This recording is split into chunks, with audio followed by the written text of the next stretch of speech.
Assalamualaikum warahmatullahi wabarakatuh. Jadi kami di sini dari kelompok 2. Di sini kami akan menampilkan hasil wawancara dari tugas perbankan konvensional dengan saya Falah Hidayat dengan NPM 2401081004. Dengan saya Jennifer dengan NPM 2401081001. Dengan saya Adinda dengan NPM 2401081009. Dengan saya Nisha Rahmardita dengan NPM 2401081032. Dan dengan saya Haliza Natasha dengan NPM 2451081007. Serta saya Feby Aprilia Zahra dengan NPM 2451081005. Jadi langsung aja kalian tonton videonya. Baik Pak, sebelumnya terima kasih telah memberikan kami kesempatan. Jadi kami semua ini adalah mahasiswa dari Universitas Lampung, jurusan D3 Keuangan Perbankan. Sebelumnya izin memperkenalkan diri, nama saya Falah Hidayat dan rekan-rekan saya. Nama saya Tasya, Saya Jenny, dan saya Feby, saya Nisha. saya Adinda. Jadi kami meminta izin Pak untuk wawancara terkait tugas mata kuliah, yaitu mata kuliah perbankan konvensional. Ya, Sebelumnya kalau boleh tahu dengan Bapak siapa Pak? oke. Adik-adik, saya Jeffrey Faisal, bagian Brand Sales Manager Funding ya, di KB Bank. Itu. Boleh tanya apa? Selamat boleh. Jadi ini Pak, pertanyaan pertama. Boleh nggak sih Bapak jelasin peran utama dari KB Bank ini dalam dunia perbankan di Indonesia?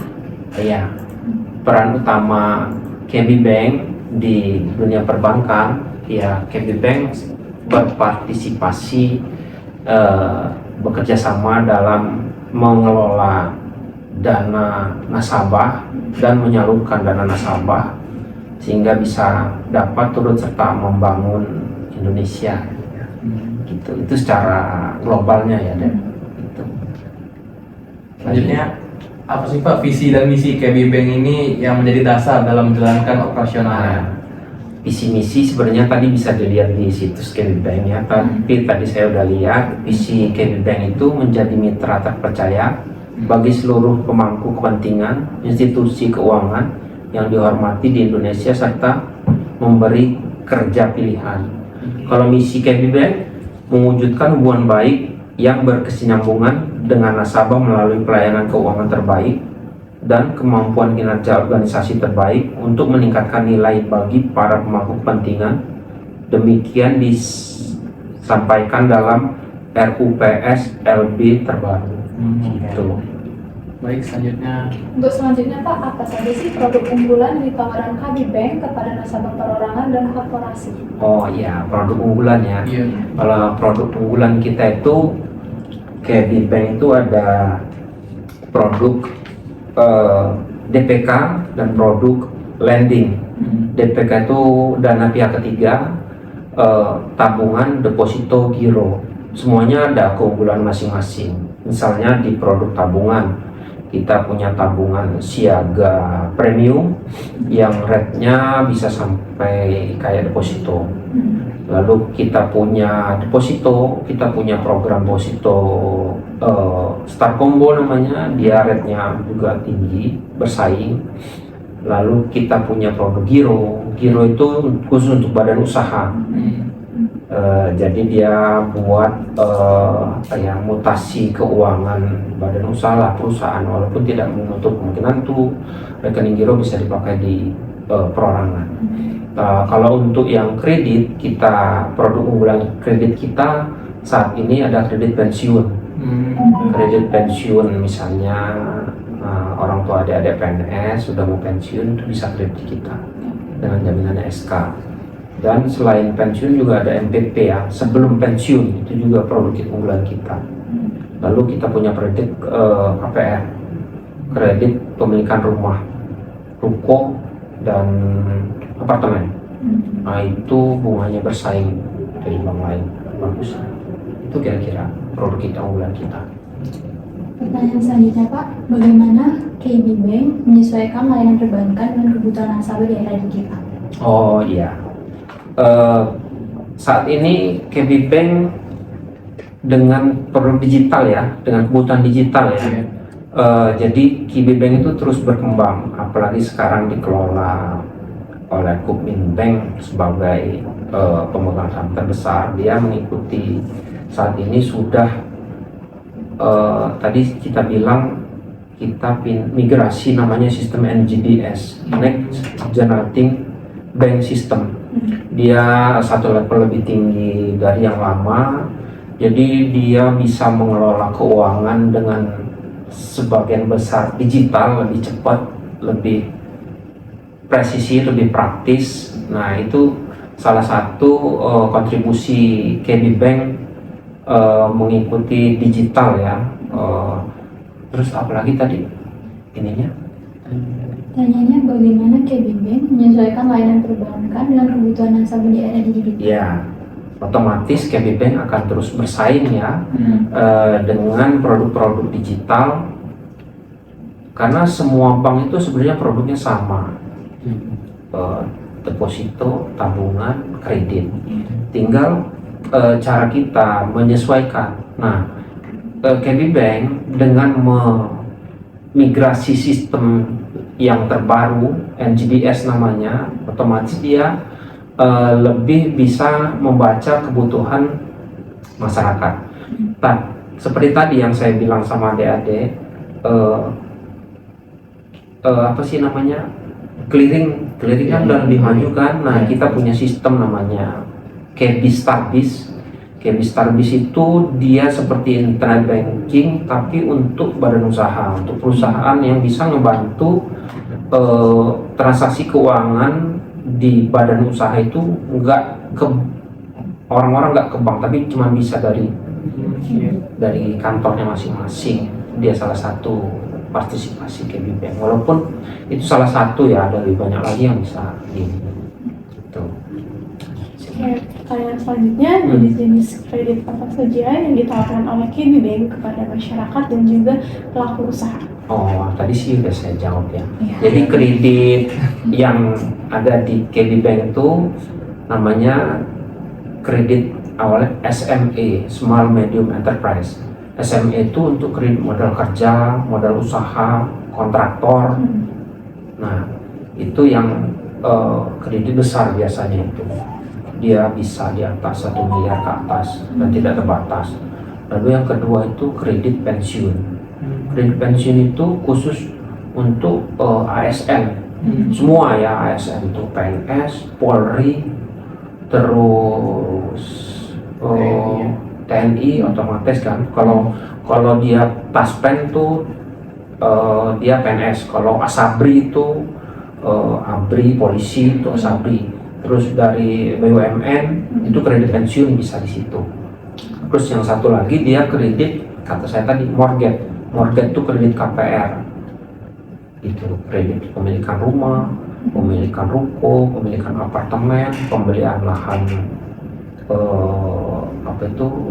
kapingan, itu kita ada di situ. Itu sih pokok pesannya. Apalagi silakan.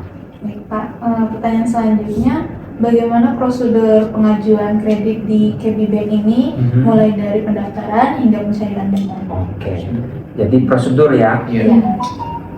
Jadi prosedur kredit. Jadi nasabah yang berminat mau kredit ke kita, otomatis dia harus mengajukan permohonan kredit ke kita. Permohonan kredit itu ada perorangan, ada badan usaha. Kalau perorangan berarti dia cukup otomatis enggak ini ya sendiri, berarti kan pribadi kan ya.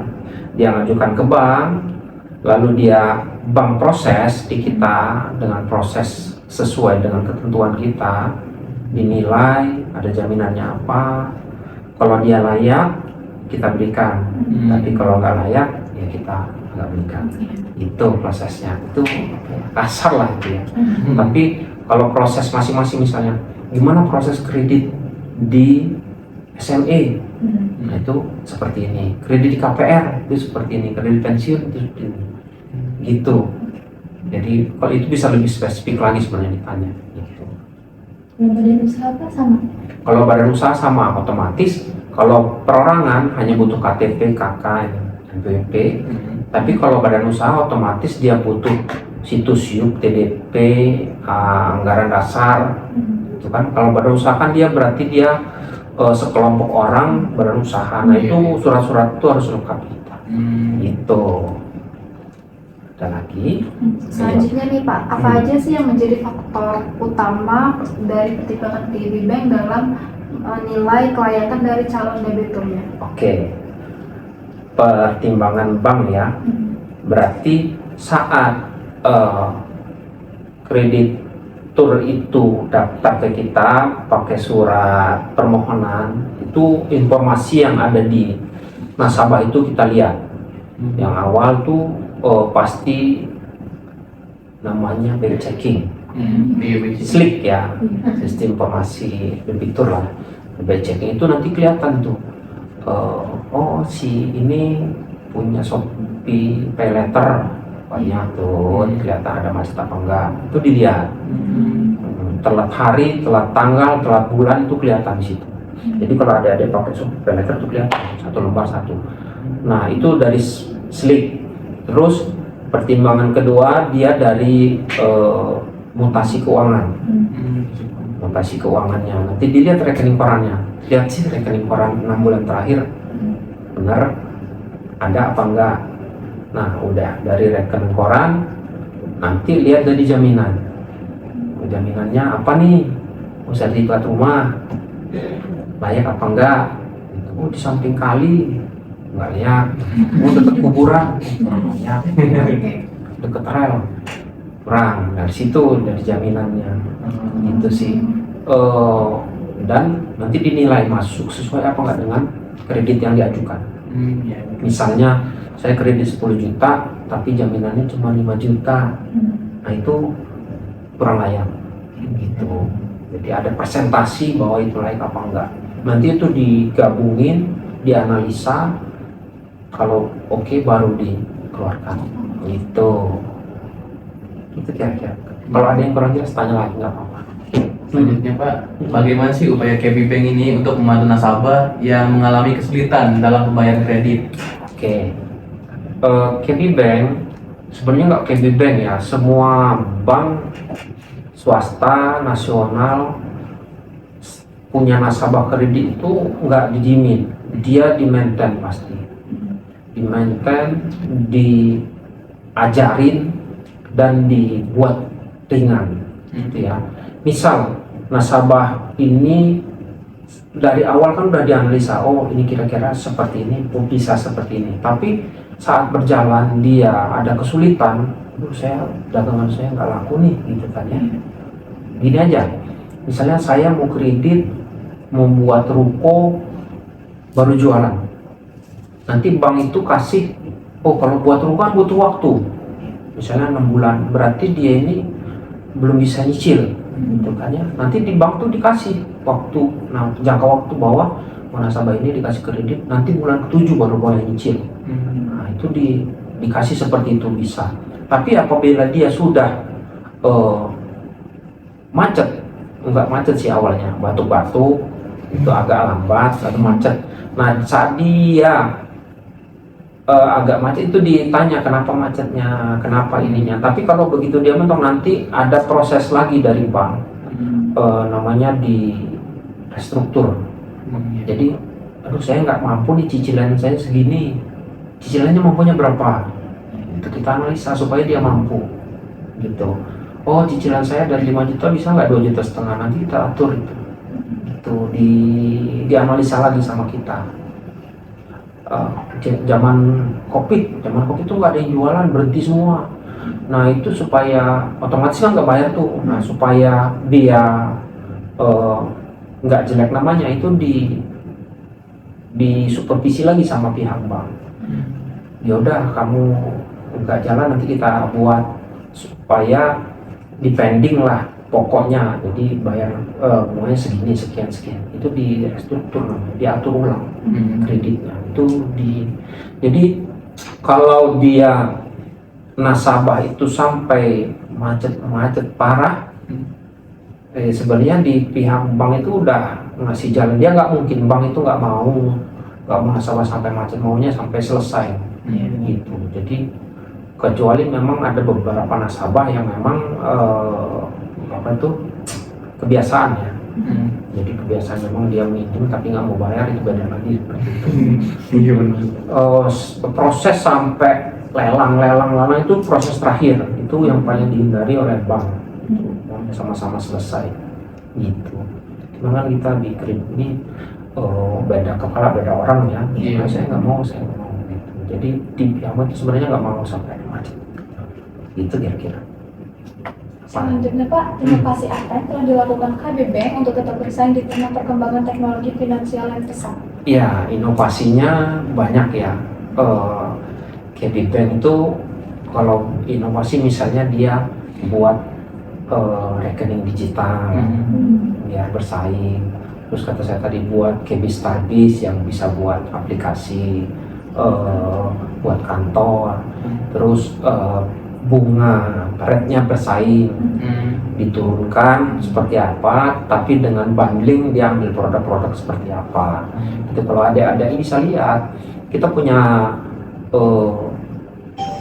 digital apa namanya tabungan digital di KB Star namanya di Play Store, nanti sekali-sekali bisa dilihat. Itu salah satu inovasi kita gitu. Nah, ayo. Selanjutnya Pak, pertanyaannya bagaimana strategi KB Bank dalam menarik minat generasi muda agar menggunakan produk dan layanan KB Bank? Oh ya, ada pernah lihat nggak KB Bank ngundangin artis Korea?